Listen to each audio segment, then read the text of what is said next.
రావణాసురుడు మంచివాడు కాడు. ఏ కారణం చేత? రాముడు చంపేశాడు కనుక. రాముడు చంపేస్తే రావణుడు చెడ్డవాడు కాకపోవడం ఏమిటి? రామో విగ్రహవాన్ ధర్మ. ధర్మమూర్తి అయిన రాముడు ఎందుకు చంపుతాడు? తప్పు లేకపోతే. రాముడు చంపాడు కాబట్టి చెడ్డవాడే. అంటే ఇప్పుడు ధర్మాత్ముడైన రాముడి చేతిలో చచ్చిపోవడం వల్ల అపకీర్తి వచ్చింది. వాడు కీర్తివంతుడు కాడు, మంచివాడు కాడని నిగ్గు తేలిపోయింది. ఆయన కీర్తి ఇంకెక్కడ పోయింది? సాధారణంగా లోకంలో ఎంత పాపిష్ట కానివ్వండి, భర్త మరణిస్తే ఆ మరణించిన భర్త మృత్యువునకు కారణమైన వాడిని భార్య నిందిస్తుంది. రామాయణంలో మండోదరి యుద్ధభూమికి వచ్చి రాముడి వంక చూసింది, రావణుడి వంక చూసింది. దగ్గరికి వెళ్ళి అంది, ఒరే అందరూ రాముడు చంపాడు నిన్ను అంటున్నారా? భార్యని కాబట్టి నాకు తెలుసు, రాముడు కాదు నిన్ను చంపింది, నీ ఇంద్రియములు చంపేసేయి నిన్నంది. త్రాచుపాముని తొక్కి పట్టినట్టు తొక్కి పెట్టావు తపస్సు చేసినప్పుడు, అవి లేచి కాట్లు వేసాయి నిన్ను. నా యందు లేని ఏ అందం సీతమ్మలో నీకు కనపడిందిరా? ఇంద్రియములను నిగ్రహించలేనివాడా నువ్వు చచ్చిపోయావు. నీతో పోలేదు.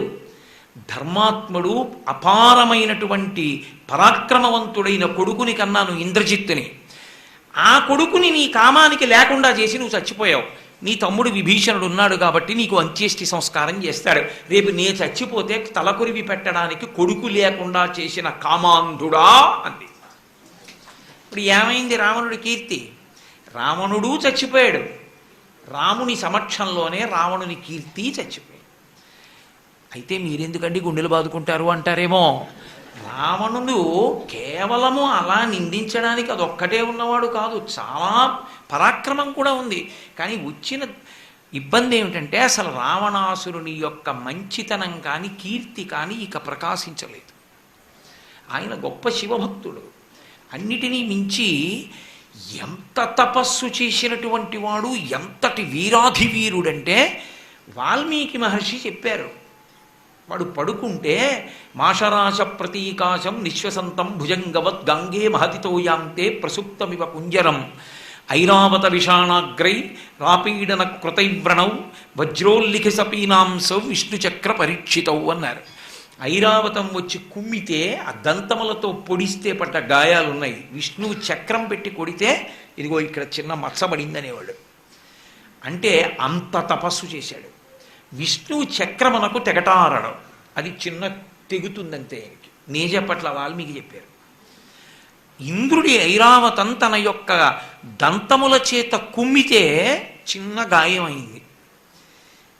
ఇంతటి మహావీరుడు, ఇంతటి యశోవిరాజితుడు, ఇంతటి కీర్తివంతుడు, ఇంతటి వేదం చదువుకున్నవాడు, మీరు రామాయణానికి వ్యాఖ్యానాలు చదివితే ఘన జటా వచ్చు రావణాసురుడికి. అంతటి పండితుడు వేదంలో.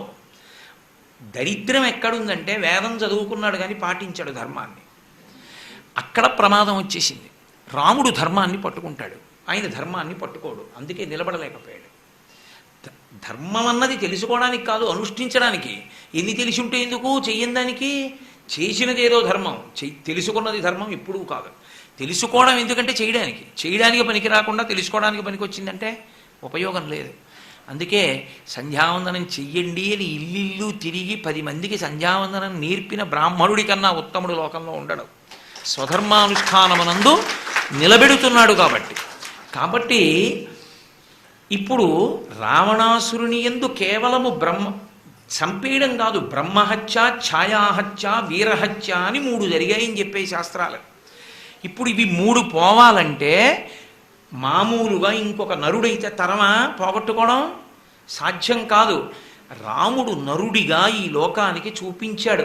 లోక కళ్యాణం కోసం రావణ సంహారం చేసినా నాకు వచ్చిన దోషాలు పోగొట్టుకోవడానికి నేను చెయ్యగలిగినది శివలింగ ప్రతిష్ఠ ఒక్కటే. ఆ శివలింగ ప్రతిష్ఠయే చిట్ట చివర అవతార పరిసమాప్తిలో సరయులో ప్రవేశిస్తే మళ్ళీ విష్ణువుగా వెళ్ళిపోగలడు. ఎందుకనంటే శివలింగ ప్రతిష్ఠ వల్ల అది పరమసత్యం, అందుకు చేశాడు అన్ని శివలింగ ప్రతిష్టలు. అది శ్రీశైలం దగ్గరికి వచ్చేటప్పటికి సీతమ్మతో సహస్రలింగ ప్రతిష్ఠ చేయించి తాను సహస్రలింగ ప్రతిష్ఠ చేశాడు. సహస్రలింగానికి ఒక వైభవం ఉంటుంది. ఏమిటా వైభవం అంటే, మీరు ఒక్కొక్క కార్యం చేసేటప్పుడు అపారమైనటువంటి వైదిక కర్మ చెయ్యాలి అని అనుకుంటే అంత చెయ్యవలసిన అవసరం లేకుండా అంతటినీ చేసినట్టుగా ఫలితాన్ని ఇవ్వగలిగినదంటూ ఏమైనా ఉంటే లోకంలో అభిషేకం ఒక్కటే. ఆ అభిషేకం చేసేటప్పుడు సహస్రలింగానికి చేస్తే ఏకకాలమనందు అనంతలింగములకు అభిషేకం. ఇది నేనేదో నా స్వయం సిద్ధాంతాలు అనుకోకండి. కంచికామకోటి పీఠాధిపత్యం వహించి అపరపరమశివుడై ఈ భూలోకంలో తిరిగినటువంటి పరమాచార్య స్వామి తనకి సహస్రచంద్ర దర్శనోత్సవాల వేళ వస్తే అందరు అడిగారు. ఎవరు? వేదం చదువుకున్న పండితులు.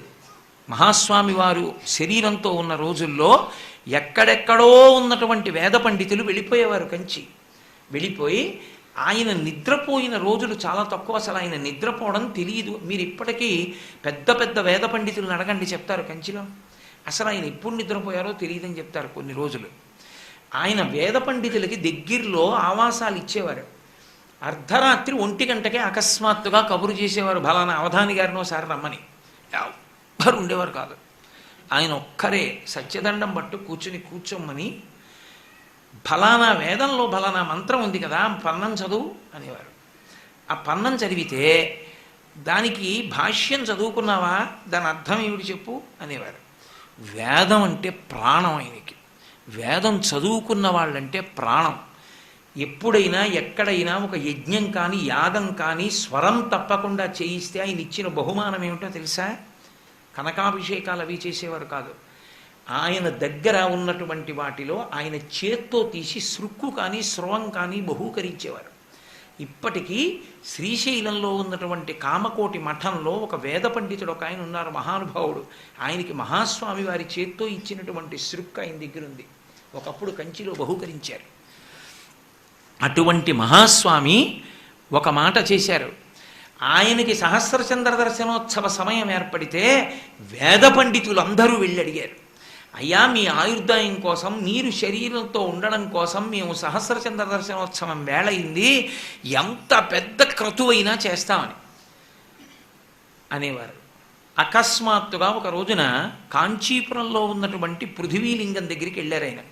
ఇప్పటికీ మీరు కూడా చూడొచ్చు, కంచిలో పృథివీలింగం వెనక వైపు నుంచి వెడుతుంటే ఆ లోపలి వైపు భాగంలో వెనక నడుస్తున్నప్పుడు సహస్రలింగం కనబడుతుంది. పెద్ద లింగం, లింగంలోనే సహస్రలింగాలు చెక్కబడి ఉంటాయి. అక్కడికి వెళ్ళి కూర్చుని ఎప్పుడు చేయించారో కూడా తెలియదు. ఆ లింగాలకి ఒక్కొక్క తొడుగు పెడుతూ ఒక్కొక్క లింగానికి ఒక్కొక్క బంగారు తొడుగు పెట్టడం, అభిషేకం రుద్రంతో, మళ్ళీ ఇంకొక తొడుగు అభిషేకం. ఇలా కూర్చున్నవారు సత్యదండం పట్టుకుని అలాగే ఉన్నారు. 1000 మాటలు చేయించారు అభిషేకం. అయిపోయింది నా సహస్రచంద్ర దర్శనోత్సవం అన్నారు. ఒక్క సహస్రలింగ దర్శనం అనంతకోటి లింగముల దర్శనం. అందుకే మీరు ఇప్పటికీ చూడండి, ఎక్కడెక్కడ ప్రసిద్ధ క్షేత్రములు ఉన్నాయో అక్కడక్కడ మీకు సహస్రలింగములు కనపడతాయి.